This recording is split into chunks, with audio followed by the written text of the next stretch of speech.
Yeah. I'm pretty excited for this one. It's the Dallas Stars and the Colorado Avalanche, the 2-3 seed in the West. In the Central.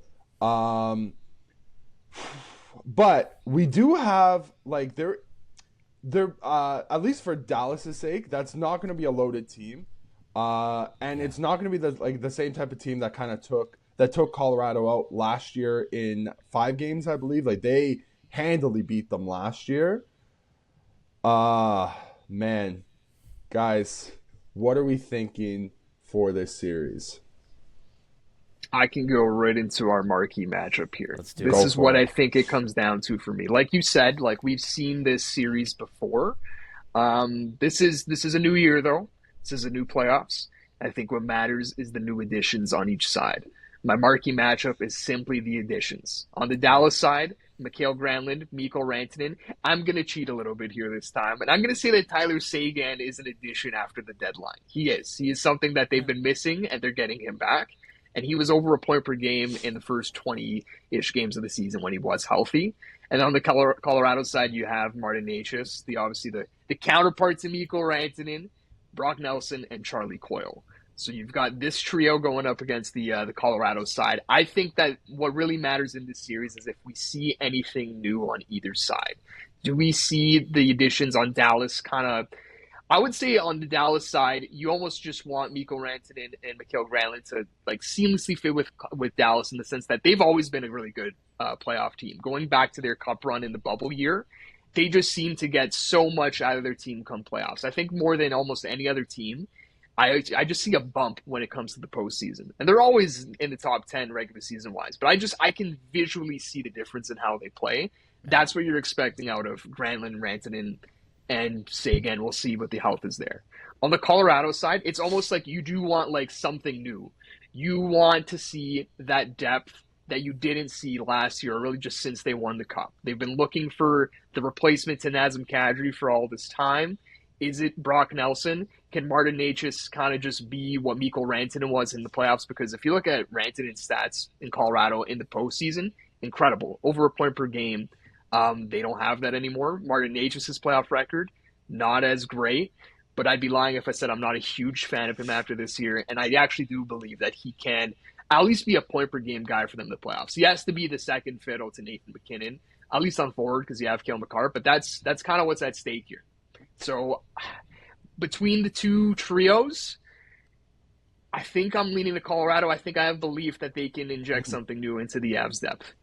I mean, 100% just with Necas alone, if he can elevate his game, because I know with the Canes, his numbers haven't been great, but that's also playing in that Canes system. Like that's a real taxing system to play, and they get gassed out by the mid of the second round, the beginning of the third round if they can make it there. I think with a more free-flowing system, I think Martin Necas could be a potential surprise for a lot of people, as if many people don't know who Martin Necas is already. I think this series could be the breakout Martin Necas needs for his Colorado tenure. But yeah, on the Dallas side as well, I am very excited to see Mikko Rantanen in the green and white going up against his former guys. There's going to be no love lost, I think, between the two sides. What's the line on a Rantanen Landeskog fight? Could you imagine? Oh. Whatever the line is, put me down for thousands of dollars. Just put Landeskog doing anything for me would be incredible. Yes. Skating, just putting up a couple passes. That would be unbelievable if you see him throw hands there. What are your X factors in this one, Davo? So, funny story. Speaking of Gabe Landeskog, he is my Avalanche X factor. Now, it's not certain if Landeskog's gonna step right in game one and start playing big minutes, but this is a guy in his last taste of NHL action. The guy had 22 points as a captain, leading his team to the Cup final. So I can't give you what I think he might do in this current playoffs because really don't know. We have no idea if he's going to get in games for sure, but 2 games of AHL action just before the playoff start isn't enough of a sample size for me to tell you, oh, 100% this is the Gabe Landeskog of 2022 and prior years that's coming back to this team. But does he even need to do anything though? Like, does he have to do anything on the scoreboard? He could have 0 points. This is going to be my. This is going to be the reason why I think Gabe Landeskog is going to be a big X factor is because they're going to get the guy in the dressing room, and I think that's something that they've been missing. They've been missing their captain's voice, especially in the last 2 playoffs with him not there. I don't think he was around the team before, but I think this year was the start of him kind of like being around the team, kind of getting him ready to jump back into the thing. But now this guy's going to be in full pads, and like it's going to be like he's there. And it might not be the same performance as him. And like you said, he could have 0 points in this series. But I think his impact in the dressing room shouldn't be understated. And could you imagine a line of Gabe Landeskog alongside Charlie Coyle and Ross Colton? What like that's going to be the 3 biggest assholes in the league. Like I was just about to call it the a-hole line. Like that's exactly what I had in my head. Oh my god. Yeah. And then I'll just quickly jump over to the Dallas side. I think my biggest X factor personally is going to be Thomas Harley. Heiskanen, they have confirmed him out for game 1. Now, I think Heiskanen is going to get back into some games this series. But if he's already out for game 1, that means that we are not getting a 100% Miro Heiskanen, I think, at all, personally. Yeah. But the other thing, too, is Jason Robertson also out for game 1, but he's week to week. So the math doesn't match there, Pete DeBoer. The math is not mathing. Yeah, exactly. He might not get in. But I would say even if Heiskanen gets in, it's not going to be at the same at 100%. So that means that Thomas Harley is going to have to take on a boatload of responsibilities that maybe a lot of people didn't expect out of him coming into the season, but he's kind of thrust into that position, and he's done pretty well in his time there.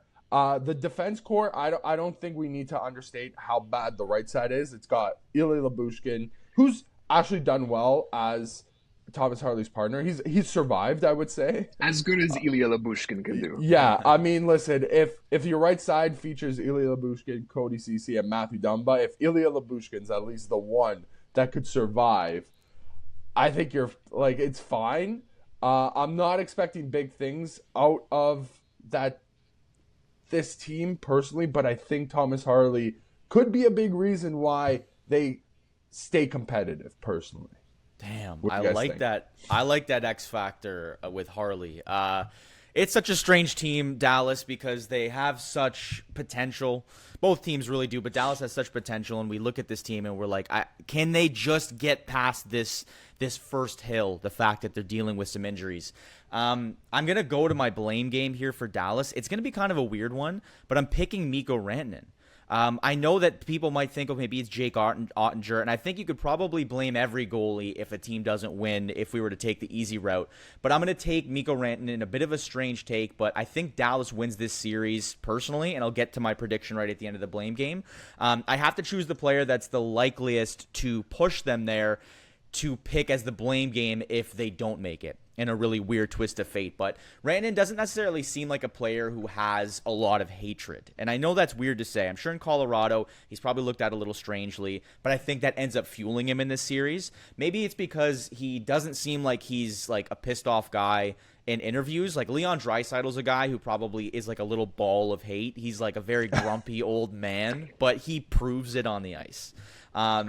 And I'd say Rantanen does as well. He had a little bit of a bumpy road in Carolina. A lot of factors played into that. He's played a lot better in Dallas, especially with playoffs. He's 101 points in 81 playoff games. That's been well documented, especially in comparison to guys like Mitch Marner here in Toronto. We've heard about Mikko Rantanen more than I think we'd like to hear.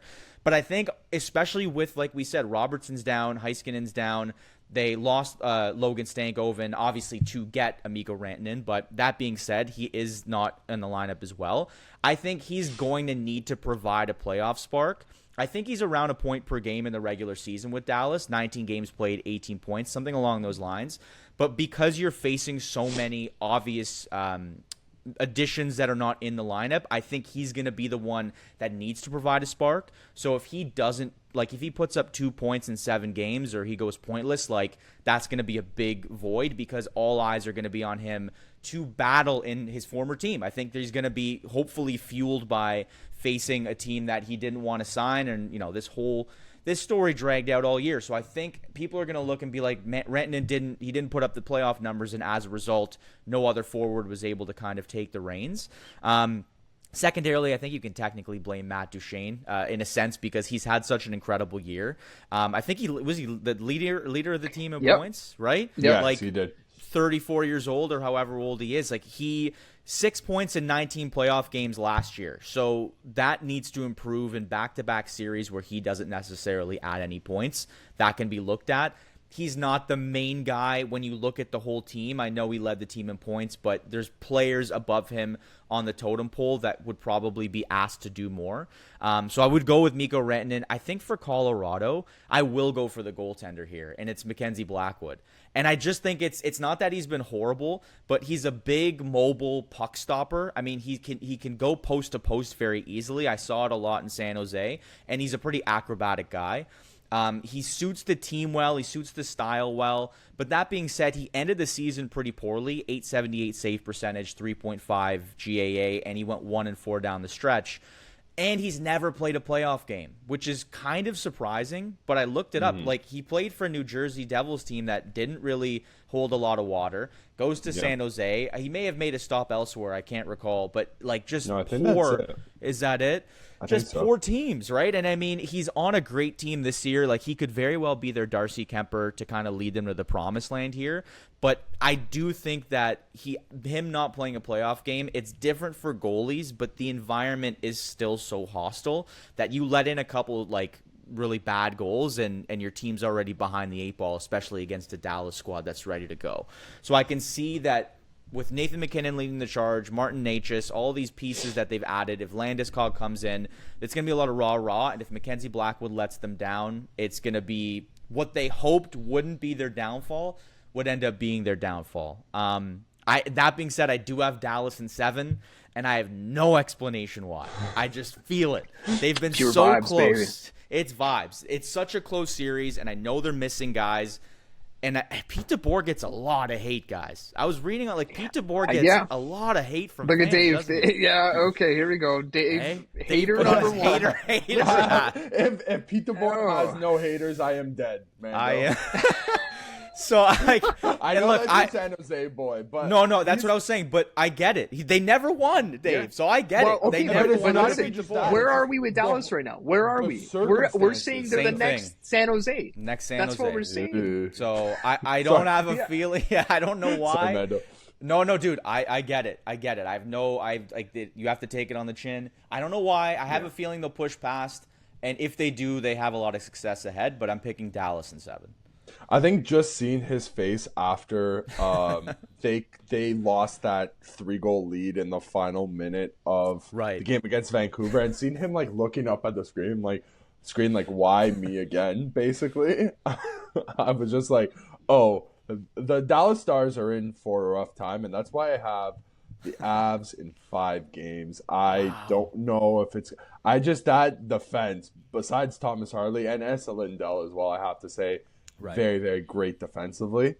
Oh, man. This is a team that is a couple weeks removed from, like I said, giving up 3 goals in the final minute of a regulation. In the final minute of regulation to the Vancouver Canucks that, they had their own problems this year. But, tough. What about you, Christian? Man, I really think, and this is stating the obvious, but our answers would be very different, even if it's just like changing the number of games we think the series goes, if even one of Heiskanen or Robertson were healthy. So I'm really disappointed that we don't get to see this matchup at full health, because I think that would have the juices would have been so much better in this series. They still really, really good. So many storylines. Mm-hmm. Same as you though, Dave. I cannot get over the right side of Dallas's defense. I think that's going to be the downfall here. I think Blackwood just treads water, and that's all he has to do, because last year Georgiev sank. True. And that's what led to their demise. I think Blackwood is able to tread water, but I still have this one going to length. Give me Colorado in 7. Ooh, okay. Fair enough. All right.